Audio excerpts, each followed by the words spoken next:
السلام علیکم جی، میں ہوں طاہر سرور میر اور میرے ساتھ ہیں آصف عنایت بٹ صاحب۔ بٹ صاحب کراچی میں میئر پیپلز پارٹی کا ہو گیا ہے اور ڈپٹی میئر بھی پیپلز پارٹی کا سلمان شیخ ہو گئے ہیں، اور وہاں پیپلز پارٹی اور جماعت اسلامی کے جو کارکن ہیں وہ آپس میں گتھم گتھا بھی ہیں۔ ابھی وہ دیکھیے ٹیلی ویژن پہ، اور اس طرح اتنے لڑائی ہو رہی ہے جو کورواں تو پانڈواں چ ہو رہی ہے۔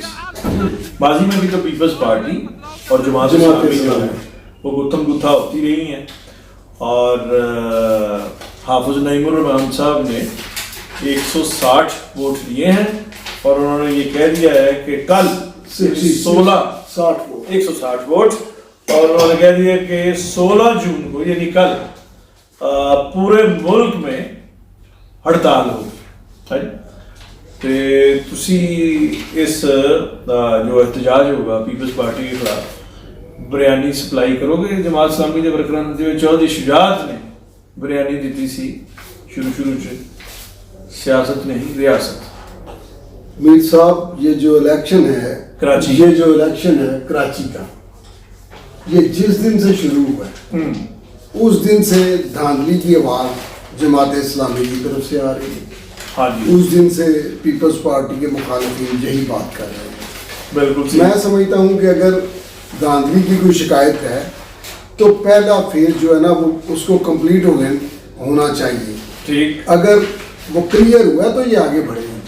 ہاں صحیح ہے، ٹھیک ہو گیا۔ ہاں جی، اب ان کے دعوے میں کتنی طاقت ہے، اب یہ دیکھیے کہ صوبائی اسمبلی میں کل سیٹیں ہیں 168 جی، اس میں 99 ہیں پیپلز پارٹی، اور ان سب کی ملا کر 30 ہیں پی ٹی آئی کی۔ جی، اگر وہ پریس کانفرنس ہی کر چکے تو یعنی سندھ میں آپ صورتحال بتا رہے ہیں؟ سندھ اسمبلی کی ٹھیک، 30 پی ٹی آئی کی ہیں، 14 جی ڈی اے کی ہیں، جی، جن کا میں نے دیکھے ہیں لیڈر کہ ان کا طوالت اتنی نہیں جتنا وہ چوڑے ہو کے چلتے ہیں۔ مجھے اس کا نام نہیں آتا جو اب وہ لیڈر بنا ہے، اس کا شمیم فردوس۔ اچھا، شمیم فردوس ہے، اور ایک اور ہے جی جو پی ٹی آئی کا کچھ صدر بنا ہے، جی جی جی، وہ جو بہرحال ہاں جی، 14 سیٹیں ٹی ایل پی کی 3، اور جنہوں نے رفڑ ڈالا ہے ان کی 1 سیٹ ہے سندھ اسمبلی میں۔ سندھ اسمبلی۔ ٹھیک، اب صوبائی اسمبلی کا ڈپکشن ہی آتا ہے بلدیاتی الیکشن میں۔ بالکل ٹھیک ہو گیا، لوکل گورنمنٹ میں۔ جی بالکل ٹھیک، جی، کسی ایک بندے نے بھی کراچی میں، آپ کے جاننے والے بھی ہیں، میرے بھی ہیں، ہاں جی، رشتہ دار ہیں سارے، انہوں نے یہ نہیں کہا کہ پیپلز پارٹی وہاں جماعت اسلامی اس کی رن اس سے آگے ہے، ایسا نہیں۔ ہاں ٹھیک، رہی بات جو وہ ان کے ترجمان آپ کے جو دوست ہیں کیسر شریف صاحب، بہت ہی اچھے انسان ہیں، اچھے انسان۔ اب یہ جو ہے نا احتجاج ہے، ایک چل پڑی ہے اس ملک میں سوشل میڈیا کی وجہ سے، اس میں زیادہ رونق لگ گئی ہے۔ صحیح، اب پورے ملک میں احتجاج کی بجائے جی، کون سا ان کے پاس وہ تھا جس میں یہ ڈیلیور کرتے اور کہا جاتا کہ یہ صوبائی لوکل گورنمنٹ میں یہ سیٹیں جیت سکتے تھے۔ صحیح، بہرحال 13 سیٹوں کا بہت فرق ہے، جی 13 ووٹس کا، جی، اور وہ لے کر یہ ہوئے ہیں۔ اور اس کی آپ بیک گراؤنڈ کی بات اگر کر رہے ہیں، مولانا مودودی رحمۃ اللہ علیہ، نہیں وہ تو میں نے ابھی پوچھنا ہے۔ اچھا چلے، پہلے تو مجھے یہ بتائیں جی کہ اس کو ریکال کریں کہ جب بھٹو صاحب کا تختہ الٹا گیا 1977 میں، ٹھیک ہے سر، اور 1979 میں بھٹو صاحب کو پھانسی دے دی گئی، تو جماعت اسلامی نے جو رول پلے کیا تھا وہ بہت ہی ایک اینٹی ڈیموکریٹک رہا تھا۔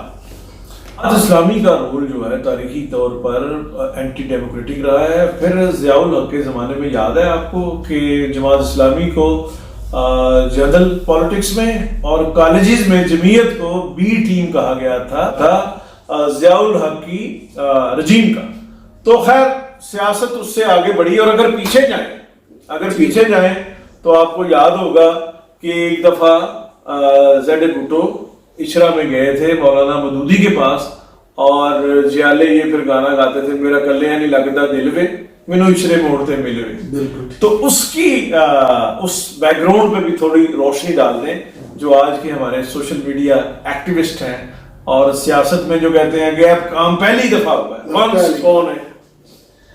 یہ 77 کی بات ہے جب مولانا مودودی رحمۃ اللہ علیہ ذاتی طور پر وہ ایک بہت وفادار آدمی تھے سیاستدان کے علاوہ اور ایک جید عالم کے علاوہ. بالکل. بہت بڑی ماں کے بیٹے تھے. وہ بڑی برے صغیر کی جو 3-4 خواتین تھیں جو قابل ذکر تھیں ان میں ان کا شمار تھا.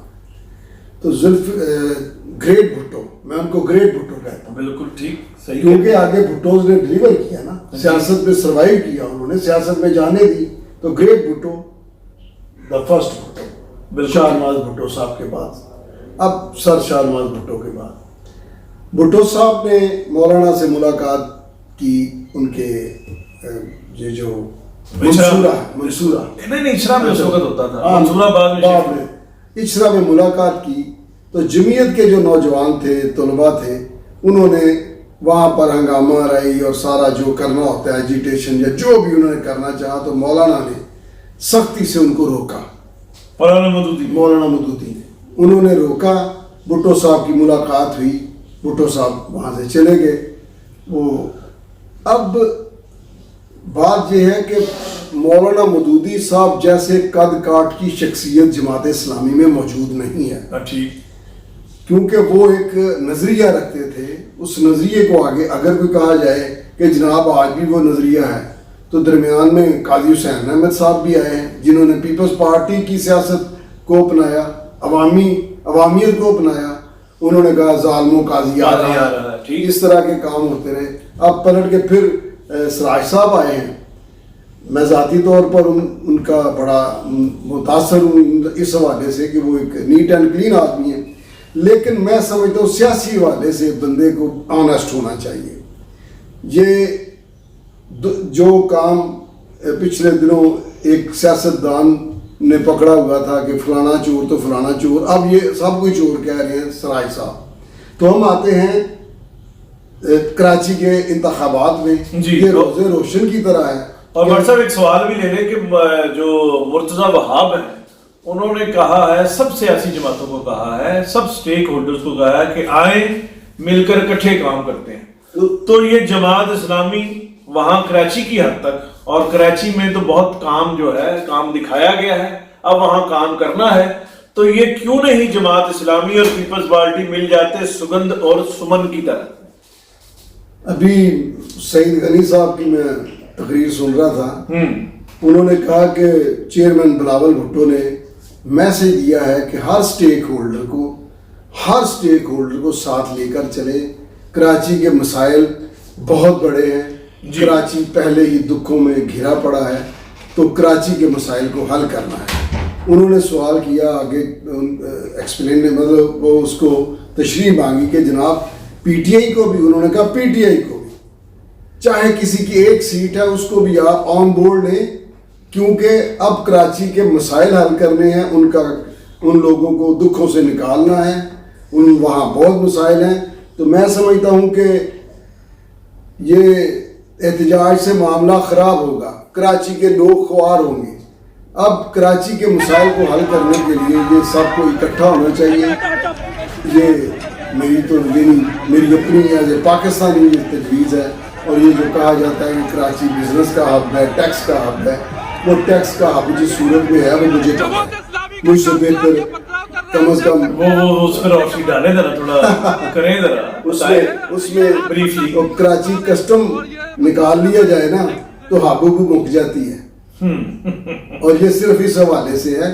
یہ کبھی اس پہ ہم الگ پروگرام کریں گے، میں آپ کو بتاؤں گا کہ وہاں کلیئرٹی آ جائے تو پھر پتا چلے کہ پاکستان کہاں کھڑا ہے. چلیں بٹ صاحب، اس ویلاگ کا ٹائم ہو گیا.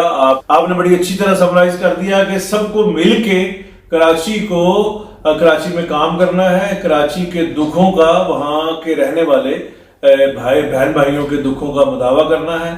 اس ویلاگ سے اجازت دیجیے، ملتے ہیں اگلے ویلاگ. اللہ